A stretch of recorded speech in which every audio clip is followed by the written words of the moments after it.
नमस्कार, आप देख रहे हैं व्हाइट पेपर। मैं हूं आपके साथ आशा सरमाल। चलिए शुरुआत करते हैं व्हाइट पेपर की बड़ी खबर के साथ ही शुरुआत करते चले। आज राजीव जसरोटिया की तरफ से एक बड़ा बयान जारी किया गया, जिसमें भाजपा ने औद्योगिक नीति के उल्लंघन का आरोप लगा दिया। उद्योगों में स्थानीय लोगों को रोजगार न मिलने का दावा किया गया। राजीव जसरोटिया ने सदन में यह आरोप लगाया और बताते चले लगातार डिप्टी सीएम ने राजीव जसरोटिया के आरोपों का जवाब भी दिया। और इस बीच में भाजपा ने औद्योगिक नीति के उल्लंघन का आरोप लगा दिया और साथ ही साथ देखिए किस तरह से अपनी बात को उन्होंने सामने रखा। बताते चले कि इंडस्ट्रियल पॉलिसी लाने का मकसद था कि लोकल लोगों को रोजगार मिले, मगर ज्यादा लोग बाहर के इंडस्ट्रीज में काम कर रहे हैं। ये एक बड़ा सवाल असेंबली के अंदर दागा गया राजीव जसरोटिया की तरफ से, जिसमें यहां देखिए विधायक का जो सवाल है वो किस तरह से सुना गया और फिर उसके बाद डिप्टी सीएम की तरफ से जवाब भी दिया गया। जब हमारी सरकार आई तो इसको लेकर कई शिष्टमंडल उमर अब्दुल्ला और मुझसे मिले और इस मुद्दे को उठाया गया। जम्मू कश्मीर के लोकल लोगों को यहाँ पर रोजगार मिलना चाहिए और इसके लिए हम कोई पॉलिसी बनाएंगे ताकि मुकामी लोगों को नौकरी मिले। इस पर नेशनल कॉन्फ्रेंस विधायक ने बीजेपी पर तंज कस दिया और कहा कि 370 तोड़ा तभी तो ये नौबत आई है, अब परेशानी क्यों हो रही है। बताते चले दिसंबर 2023 की अगर बात की जाए तो 370 हटने के बाद जम्मू कश्मीर में 84,544 करोड़ के निवेश का दावा किया गया था। सिर्फ 2500 करोड़ पर काम शुरू किया गया। इस तरह से बड़ी बात कही गई थी, लेकिन 2021 में आप देखिए किस तरह से सरकार द्वारा नई औद्योगिक नीति की घोषणा के बाद से लगभग 3 वर्षों में राज्य को 42 इंडस्ट्रियल क्षेत्रों में 84,554 करोड़ रुपए के निवेश प्राप्त हुए। और हालांकि इन प्रस्तावों में काम की प्रगति थोड़ी धीमी रही। अब तक आप देखिए किस तरह से, यानी कि 2023 को ये बात रखी गई कि 414 इकाइयों यानी कि जम्मू में 266 और कश्मीर में 148 को रजिस्टर्ड किया गया, जिनका वास्तविक जो निवेश है वो 2,518 करोड़ से ज्यादा था। फिर हॉस्पिटैलिटी सेक्टर से भी कई उम्मीदें रही और उसके बाद G20 जब जम्मू कश्मीर के अंदर हुआ तो पर्यटन शुरू हो गया और 16 लाख यहाँ पर पर्यटक आए थे। 2023 की डिटेल आपके सामने रख रही हूँ, जहां पर निवेश की बात हो रही तो 60% प्रस्ताव हुए 50,538 करोड़ रुपए के लिए जम्मू में ये हुआ और बाकी कश्मीर के लिए। तो संख्या अगर देखी जाए तो कुल 6,117 में से केवल 1,551 और 25% प्रस्ताव यहां पर जम्मू के लिए रहे। बाकी 4,566 प्रस्ताव कश्मीर के लिए और 34,006 करोड़ रुपए का निवेश इसमें शामिल रखा गया था। लेकिन हेल्थ केयर एक प्रमुख क्षेत्र रहा। उस बीच में इंडस्ट्रीज जो लगाई गई उसका कितना फायदा, ये तमाम तरह के दावे और आरोप भी लगाए गए। लेकिन उसके साथ साथ अगर हम 2020 की तरफ चले तो फिर आंकड़ा आप देखिए किस तरह का रह जाता है। लेकिन 2024 की अगर हम बात करते हैं तो विदेशी जो निवेशक हैं कश्मीर घाटी में उन्होंने कदम रखा और पहला बड़ा निवेश जो है वो यहाँ पर 80% से ज्यादा फंडिंग उन्हें मिल गई है। यानी कि 2014 फरवरी 2014 की जो बात हुई थी उसमें ये बताया गया कि जो इनकॉन्फिर का जो निवेशक है उसमें प्रबंधन से 80% से ज्यादा फंडिंग मिली है। और साथ ही साथ 80% से ज्यादा जब फंडिंग मिली है तो उसमें आप देखिए क्यूल फ्रूटफॉल फार्म इसमें शुरू किया गया था। 60 करोड़ रुपए से भी बड़े निवेश से न केवल जम्मू कश्मीर में विदेशी स्थानांतरण जो निवेशकों के लिए यहां पर काम हुआ, इस पर बड़ा सवाल दागा गया। चुनौतियों का सामना करने की कोशिश हुई और उसके बाद आप देखिए किस तरह से अब जम्मू कश्मीर के अंदर काम हुआ। अब आ जाते हैं 2025 पर। 370 हटने के बाद 4 बाहरी कंपनियों ने कश्मीर में निवेश किया और EMAAR पहली विदेशी कंपनी यहां पर थी जिसने काम किया। उसके बाद यहां आप देखिए 370 निरस्त होने के बाद निवेशकों से 2500 से भी ज्यादा आवेदन प्राप्त हुए और जिसमें यहां आपको बताना बहुत जरूरी था कि लघु उद्योग विकास निगम लिमिटेड यानी कि सीकॉप और राज्य औद्योगिक विकास निगम औद्योगिक आंकड़े जो बता रहे हैं वो सोर्सेस ये कह रहे हैं कि मंडल स्तरीय मूल्यांकन समिति द्वारा 2500 आवेदनों को मंजूरी दी गई, जिसमें यहां पर जो भूमि आवंटित की गई थी वो देखिए किस तरह से, क्योंकि स्टेट्स के अंदर 1,710 कनाल भूमि शामिल है और 452 कंपनियों ने भूमि के लिए प्रीमियम दाखिल किया। और फिर उद्योग विकास लिमिटेड की अगर हम बात करते हैं सिडको की तो यहाँ प्रमुख तौर पर सेम्पोर में ही 4 कनाल भूमि आवंटित की गई और इसका निवेश 1.99 करोड़ रुपए रखा गया। फिर उसके बाद कश्मीर में औद्योगिक क्षेत्र के अंदर काम किया गया, जिसमें बड़ी बातें कही गई कि 250 करोड़ रुपए की लागत से यहां पर ये पूरा काम किया जाएगा, जिसमें मॉल ऑफ श्रीनगर की आधारशिला रखी गई थी और काफी फायदा लोगों को होगा। लेकिन इसी पर चर्चा करेंगे कि आखिर कितना फायदा हुआ। सबसे पहले आपको सुना देते हैं क्या कुछ कहा गया राजीव जसरोटिया की तरफ से और उसके बाद जवाब यहां पर डिप्टी सीएम ने दिया है। देखिए, सरकार इंडस्ट्रियल पॉलिसी इसलिए लेके आई, इन्वेस्टमेंट इसलिए लेके आई कि नौजवानों को रोजगार मिले। मैं जो इंडस्ट्रियल पॉलिसी, मेरा सवाल यही था कि जो इंडस्ट्रियल पॉलिसी है उसके आपके सेलेंट फीचर्स क्या है। जो मैं गो थ्रू करता हूँ उस इंडस्ट्रियल पॉलिसी में, वहाँ पे मिसिंग है। एक वर्बल विस्पर तो है 80-20 का रेशियो से लोग लगेंगे, नौजवानों को रोजगार मिलेगा, पर जब जो प्रैक्टिकल ग्राउंड पे पोजीशन है वो ऐसी नहीं है। वो 80-20 क्या 20 भी नहीं देते, 20 क्या 5% लोगों की एम्प्लॉयमेंट। मेरा यही सवाल था कि रिसोर्सेज हमारे, इंफ्रास्ट्रक्चर हमारा, हबो हवा हमारी, हर चीज़ हमारी, हमारे रिसोर्सेज यूज करने के बाद जिस मोटिव से सरकार ने ये पॉलिसी लाई, वो मोटिव तो फुलफिल नहीं हो रहा।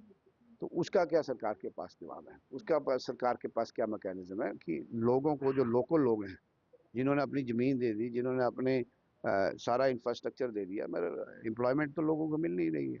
तो मेरा यही प्रश्न था ऑनरेबल मिनिस्टर साहब से कि जो 80-20 वाली जो कमिटमेंट है सरकार की, उस कमिटमेंट को ऑनर करने के लिए आप कौन सा मैकेनिज्म अडॉप्ट कर रहे हैं।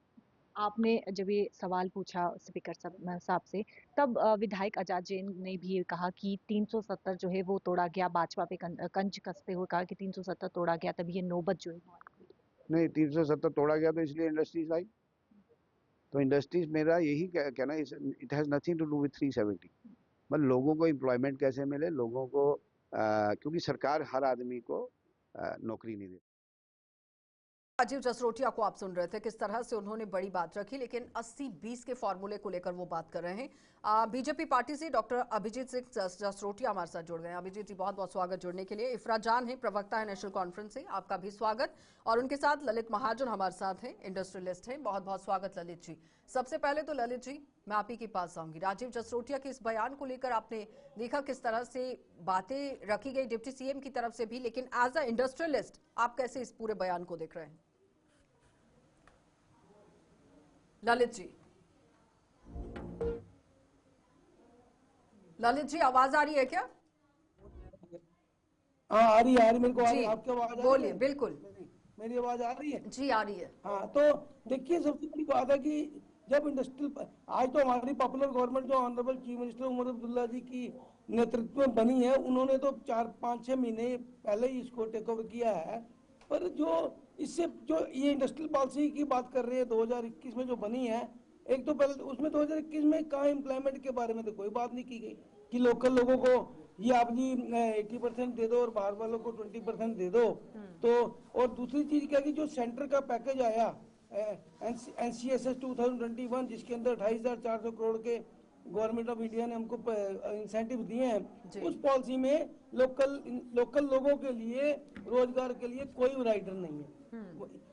अब देखिए ना, अगर आज हम ब्लेम करने जा रहे हैं जी पॉपुलर गवर्नमेंट को कि जी इन्होंने जी वो राइडर 80-20 का राइडर नहीं लगाया, अरे पहली चीज पूछा जाए कि जब इंडस्ट्रियल पॉलिसी यूटी एडमिनिस्ट्रेशन में बनाई गई थी, उस टाइम इन्होंने हमारे स्टेक होल्डर्स को भी कंसल्ट नहीं किया कि भाई इससे पहले जो एक इंडस्ट्रियल पॉलिसी चलती थी, उसमें जब पॉपुलर गवर्नमेंट के टाइम में उमर अब्दुल्ला जी के टाइम पे थी या उसके बाद महबूबा मुफ्ती जी ने देखी, उसमें क्या था कि उसमें पहले इन्होंने 90-10 का राइडर लगाया, वो था स्टेट गवर्नमेंट के इंसेंटिव के लिए, नॉट सेंट्रल गवर्नमेंट के इंसेंटिव के लिए।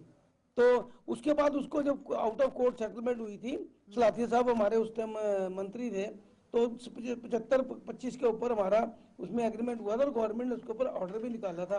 अब सबसे बड़ा इशू क्या है कि यहाँ पे कुछ ऐसे उद्योग हैं जिनमें तो स्पेशलाइज्ड लेबर मिलती नहीं है, स्किल्ड लेबर नहीं मिलती है। इस चीज को मद्देनजर रखते हुए इवन स्टील रोलिंग मिल्स हैं, फर्नेसेस हैं या फार्मा कंपनीज हैं, उनके लिए गवर्नमेंट ने इसमें रिलैक्सेशन दी थी। पर सबसे बड़ी बात है कि आज सेंटर पैकेज की बात की जा रही है कि इतनी इकाइयां लग गई, इतना कुछ हो गया। अब मेरे को बताइए, लोकल लोगों को रोजगार कहाँ मिलेगा, हमारे बच्चों को रोजगार कहाँ मिलेगा? हमारे लोगों ने, लोकल लोगों ने लैंड अलॉटमेंट फाइनेंशियल रूल की भी उन्होंने बात की कि 80-20 के फॉर्मूले पर काम करने की बात कही थी, वो भी नहीं जिसमें 200 कनाल से ऊपर की रिक्वायरमेंट है। जवाब दीजिए अभिजीत जी। देखिए, इंडस्ट्रीज़ को लेके दो चार बातों को जो समझना बड़ा इंपॉर्टेंट है। सबसे बड़ी बात ये आती है कि जो इंडस्ट्रीज़ का पैकेज, खासकर अगर आप जम्मू कश्मीर की बात करें तो मुझे लगता है कि सबसे पहले वो 70 के दशक में कुछ इंडस्ट्रीज़ थी और उस समय की best of the art industries थी जो जम्मू कश्मीर में आई थी। अगर आपको याद होगा, शायद उस समय तो हम पैदा भी नहीं हुए थे, लेकिन रोजर एंड टर्पेंटाइन की factories, silk factories, willow factories, furniture की फैक्ट्रीज़ और उस समय इवन के जो लेदर फैक्ट्रीज़ थी, काफ़ी सारी फैक्ट्रीज़ थी। इवन HMT जैसी फैक्ट्री यहाँ पर लगी थी जो कश्मीर में थी और हज़ारों लोगों को रोज़गार दिया करती थी। लेकिन जो हिसाब किताब उस समय की सरकारों का रहा, जो खासकर लूट खसूट उस समय की सरकारों ने डाली, वो आज आप देख लीजिए उनमें से कोई भी इंडस्ट्री पीछे नज़र नहीं आएगी आपको। उसके बाद हालात ऐसे ख़राब हो गए, आहिस्ता आहिस्ता वो सब कुछ ही ख़त्म हो गया, क्योंकि आपकी नीयत तब भी नहीं थी काम करने की और इस सरकार की नीयत आज भी नहीं है काम करने की। बड़ा एक छोटा सा वाक्य पिछले दिनों हुआ, छोटा क्या है तो बहुत बड़ा वाक्य है।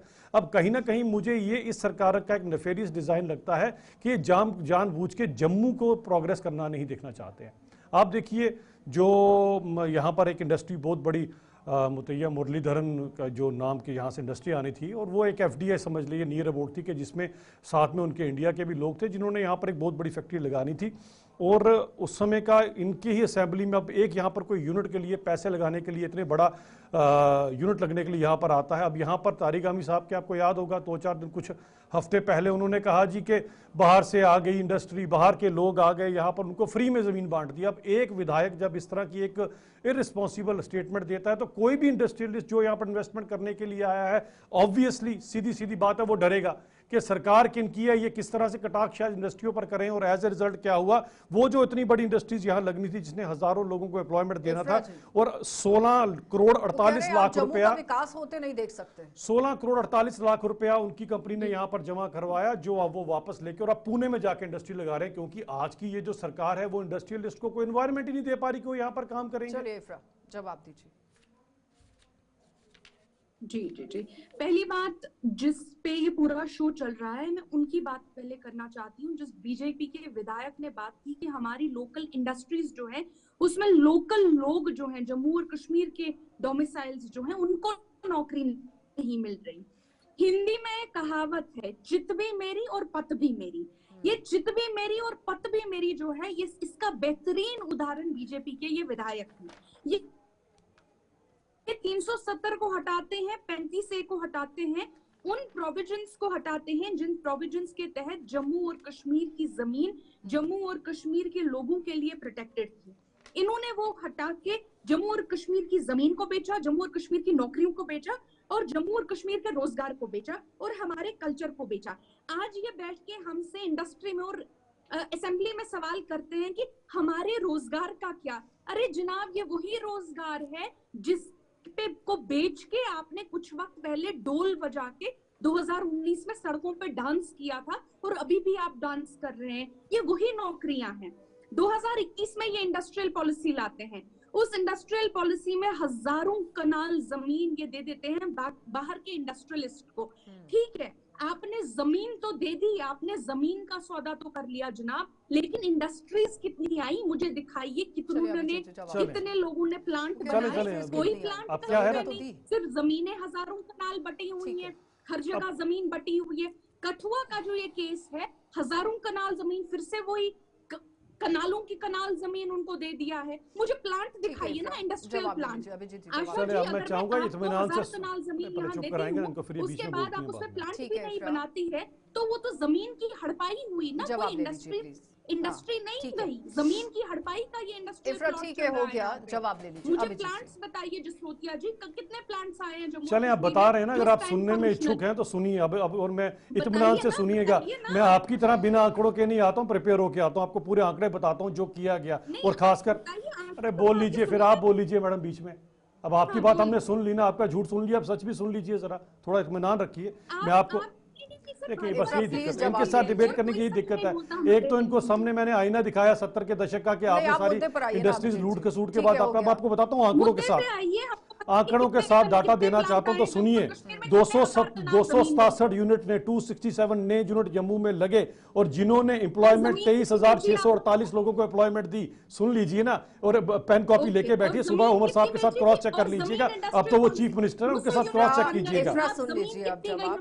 फिर आप बोलेंगे फिर अभिजीत ऐसे बोलता। आप सुन लीजिए, 267 यूनिट जम्मू के अंदर लगे ये पिछले 5-6 सालों के अंदर, जिसके अंदर 23,648 लोगों को नौकरियां मिली। अब आंकड़े तो आपके पास होंगे नहीं, जैसे आपके उमर साहब के पास नहीं होते हैं। कश्मीर के अंदर 104 लगे, जिसके अंदर 2025 लोगों को मिली ये एम्प्लॉयमेंट। ये पिछले ही सालों का आंकड़ा है जो आपके पास नहीं है। जो आप कह रहे हैं कि सब कुछ हो गया, आप कहते हैं जी सभ्यता के ऊपर कंप्रोमाइज हो गया, सब कुछ हो गया। अब गुलमर्ग में अगर आप लोग फैशन शो करवा रहे हैं तो आपको ही ज्यादा, मेरे को लगता है सभ्यता का आप ही को ज्यादा पता होगा। ये जो यहां पर आई है इंडस्ट्री, जिसका मैंने अभी आपसे जिक्र किया था, इतनी बड़ी इंडस्ट्री जो यहां पर लगने जा रही थी सेलॉन बेवरेजेस के नाम से, जिसने आप बोलते हैं फ्री में, अरे 16 करोड़ 48 लाख रुपए जमा करवाया उन्होंने आपको, जो आप आपसे वापस मांग रहे हैं वो आपने क्या किया ये तो बताएं। और अगर आपको इतना ही था तो उमर साहब कम से कम इतना ही, अगर आपको हमारे लोकल लोगों से परेशान, लोकल लोगों की परेशानी में अगर आपकी कोई हल करना चाहते थे तो वापस रुकेंगे, एक छोटे सुना और बीजेपी का पक्ष भी सुना।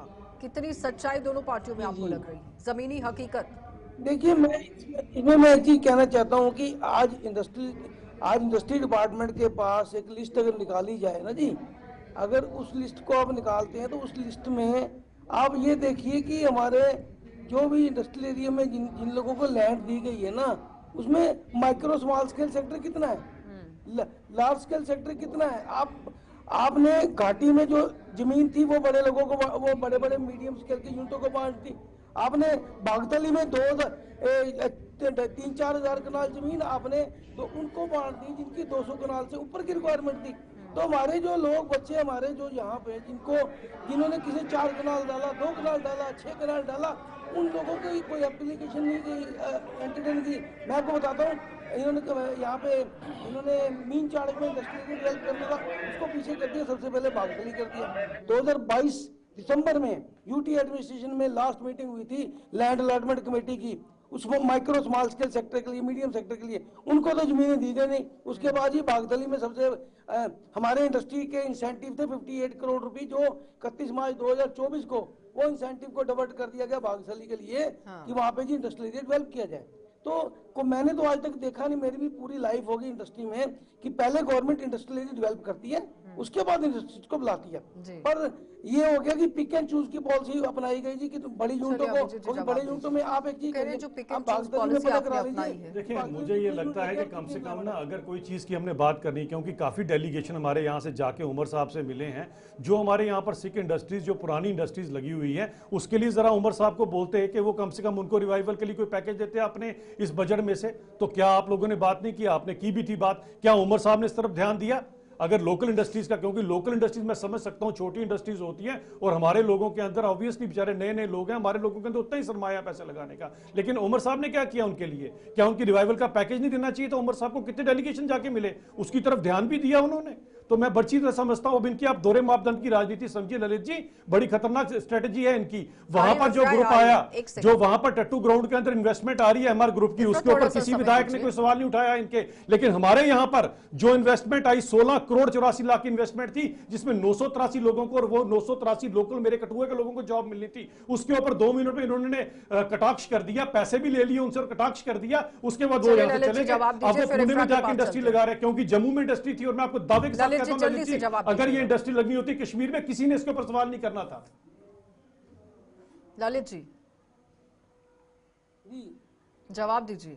देखिए, मैं जवाब देना चाहता हूँ कि अगर ये सिख इंडस्ट्री की बात करते हैं तो मेरी बात सुनिए ना, सिख इंडस्ट्री के लिए मैं कहता हूँ, मैं देखिए बार बार हम कह रहे हैं जी उमर जी को हम ब्लेम कर रहे हैं। उमर जी को आए 5 साल, अभी तक 5-6 महीने हुए, 7 महीने हुए, उनको जो 9 साल से के बाद उन्होंने यहाँ पे बागडोर संभाली है।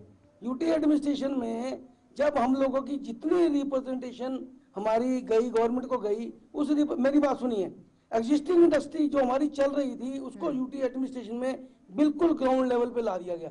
हमारा जो पैकेज ऑफ इंसेंटिव जो पहले एग्जिस्टिंग इंडस्ट्री का 1800 करोड़ रुपए साल का कह रहे होता हैं था, सरकार बने तो महज कुछ ही महीने हुए हैं। ललित जी मुझे एक बात बताएं, जो बाहर की इंडस्ट्रीज या कोई बड़ी इंडस्ट्रीज आई हैं उसको तो चलो पैकेज मिल रहा है, जो फर्ज उमर साहब का बनता है वो उन्होंने फर्ज अपना निभाया नहीं। आपको उमर साहब का वो फर्ज नहीं दिखाई दे रहा, आप उनके कसीदे पढ़ रहे हैं, आप उनका फर्ज नहीं उनको दिखाई दे रहा। जो वहां पर इन्वेस्टमेंट आ रही है उसके ऊपर कोई कटाक्ष नहीं कर रहा। मेरे जम्मू की इन्वेस्टमेंट आपको नहीं दिखाई दे रहा, क्यों एक आंख से देख रहे हैं आप ललित जी? दोनों आंखें से बराबर देखिए। ये जम्मू वालों के साथ नाजायज हुआ है, ये जो इन्वेस्टमेंट गई है यहाँ से वापस, ये जम्मू वालों के यहाँ से उनके साथ इन्होंने गलत किया है। चलिए आपको एक ही चीज दिखाई दे रही है, कितने कसीदे पढ़ेंगे उमर साहब के आप? मुझे तो लग रहा था प्रवक्ता बन गए वो नेशनल कॉन्फ्रेंस के। बड़े दुख की बात है मीडियम सेक्टर है, क्या वो कहाँ जा रहे हैं? उनको क्यों नहीं जमीन दी गई? आपको झूठ बोलने की उनसे पैसे लेने के लिए उनको क्यों नहीं जमीन दी गई? इस बात को आप ये मत करिए कि एक सिंगल इन्वेस्टमेंट पे आप कर रहे हैं जी। इंडस्ट्रियलिस्ट के साथ जो हो रहा है अभिजीत जी, वो एग्जैक्ट आपको सिचुएशन समझा रहे हैं, तो उसे समझने की जरूरत है। इफ्रा जवाब दीजिए। देखिए एक चीज बहुत क्लियर हो जाती है इस डिबेट से कि जहां हमारे ललित महाजन जी क्लियरली बोल रहे हैं कि लोकल इंडस्ट्रीज को और लोकल बिजनेसों को बढ़ावा देने की जरूरत है, वो चाहे हमारे जम्मू के भाई बहन हो या कश्मीरी बिजनेसमैन हो। जो बीजेपी के प्रवक्ता हैं ये बार बार सबको बताने की कोशिश कर रहे हैं कि क्यों बाहर वाली इंडस्ट्रीज को आने की जरूरत है। स्मॉल और मीडियम इंडस्ट्रीज जो हमारे अपने लोग काम कर सकते हैं, हमारे अपने बिजनेस। मुझे एक बात बताइए, जो बिजनेसमैन गुजरात से आता है उसने अगर 10,000 करोड़ गुजरात में कमाए हैं, हमारा डोगरा बिजनेसमैन, कश्मीरी बिजनेसमैन वो इतना बड़ा क्यों नहीं हो सकता कि वो यहाँ पे बड़ी इंडस्ट्रीज बनाएगा? मुझे बताइए क्या कमी है हमारे बिजनेसमैनों में? क्यों उनको धकेला जा रहा है बाहर? क्यों कहा जा रहा है बाहर के बिजनेसमैन? मैं बताता हूँ, कमी ये है कि 70 के दशक में आपने चलती चलाती इंडस्ट्री बंद कर दी। कमी ये है कि सबसे पहली इंडस्ट्री के टाइम पे यहाँ पर आई। कमी ये है कि कभी आपने इंडस्ट्रीज को फलने फूलने नहीं दिया। चलती चलती इंडस्ट्रीज तो नेशनल कॉन्फ्रेंस ने बंद कर दी थी। सिल्क फैक्ट्री, रोजन फैक्ट्री सब तो आपने बंद कर दी। ये कमी आपकी है कि 60-70 साल में आपने जम्मू के लोगों को सरमाएदार या कश्मीर के लोगों को सरमाएदार नहीं बनने दिया। कमी आप पे है। मैं बात करें अभिजीत जी, मैं की बजाय जाता हूँ कि जब उमर साहब हमारे चीफ मिनिस्टर जब दिल्ली में लोकल प्रायोरिटी की वो ज्यादातर बात कर रहे हैं ना। मैं लोकल की तो बात कर रहा हूँ, उमर साहब को लोकल इफ्रा, ललित जी एक सेकंड, ललित जी एक सेकंड, उमर साहब ने अकेला आया था। ललित जी एक सेकंड। इफ्रा, अभी तो आप ही की सरकार है। ये है जो आपके जम्मू वालों के साथ यहाँ से हुआ इफ्रा, अभी तो आप ही की सरकार है, तो रोड मैप तैयार कीजिए, लोगों को दीजिए फायदा। सच्चाई देखिए, उमर साहब किसने रोका है? अभिजीत जी एक सेकंड, फाइनेंशियल गोल तय कीजिए, फिर अपनी प्रोग्रेस को ट्रैक करें। बहुत एसेंशियल है कि एक स्टेटहुड आए, बहुत एसेंशियल है कि स्टेटहुड आए, बहुत एसेंशियल है हम अपनी जमीन को प्रोटेक्ट कर पाएं। It's a nefarious design to disempower Jammu. It's a nefarious design by National Conference to disempower Jammu. It's a nefarious design by Lalit ji एक लास्ट कमेंट कीजिए प्लीज। प्रमोट कर पाएं हमारे अपने बिजनेसमैनों को, ना कि गुजरात और महाराष्ट्र और कर्नाटका के बिजनेसमैन। 60-70 साल किसी को बिजनेसमैन बनने देती है आपकी नेशनल कॉन्फ्रेंस, तो बनते ना। 60-70 साल आप किसी को बनने देती तो बनते। ललित जी एक लास्ट कमेंट कीजिए दिया किसी को, ठीक है हो गया। भगा दी यहाँ से, जम्मू से इंडस्ट्री भगा दी, सऊदी वाले वहाँ लगा रहे हैं आपके कश्मीर में लगा रहे हैं पैसा, उसमें आपको चिंता नहीं है। हमारे यहाँ हो गया और कश्मीर का छोड़े जी, हमको नहीं आप चाहिए। हमेशा चलिए बहुत बहुत धन्यवाद अभिजीत जी जुड़ने के लिए। ललित जी आपका भी धन्यवाद, इफ्रा आपका भी धन्यवाद। तो फिलहाल आप देखिए इंडस्ट्री को लेकर ही किस तरह से बवाल मच गया है, लेकिन लोकल प्रायोरिटी को लेकर बार बार बात हो रही है जिस पर गहनता से सोच विचार करने की जरूरत है। आप देखते रहिए कार्यक्रम।